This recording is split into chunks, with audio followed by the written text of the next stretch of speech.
എയിംസിൽ നേരത്തെ മുൻ നിലപാട് തന്നെയാണോ?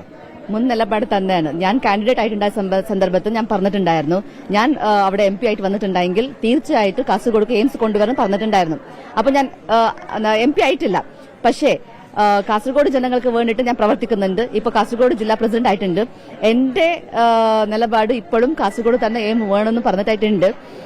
അവിടുത്തെ MP പറഞ്ഞതാണ് എനിക്ക് ഒരു പവൻ സ്വർണ്ണ കൊടുക്കാൻ.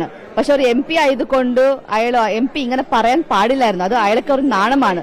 ബിക്കോസ് 6 years കംപ്ലീറ്റ് ആയി MP-ക്ക് അവിടെ തുടർന്നിട്ട്. പക്ഷെ ഈ 6 years ആയിട്ട് അയാൾക്ക് എയിംസ് കൊണ്ടുവരാൻ സാധിച്ചിട്ടില്ലെങ്കിൽ അയാൾക്ക് ഒരു മുളം കയർ കൊടുത്തിട്ടുണ്ട്. വേണമെങ്കിൽ പോയിട്ട് തൂങ്ങിച്ചാവട്ടെ അയാൾ. ഓക്കെ. ഈ മറ്റു ജില്ലകളിലെയും ജില്ലാ അധ്യക്ഷന്മാർ സമാനമായ ആവശ്യം ഉന്നയിക്കുന്നുണ്ട്. ഇപ്പൊ തിരുവനന്തപുരത്ത് കരവന ജയൻ എയിംസ് ഇവിടെ വരണമെന്ന് ആവശ്യപ്പെടുന്നുണ്ട്. കേന്ദ്രമന്ത്രി ആലപ്പുഴയിൽ എയിംസ് വന്നേ പറ്റുള്ളൂ എന്ന് നിർബന്ധം പിടിക്കുന്നുണ്ട്.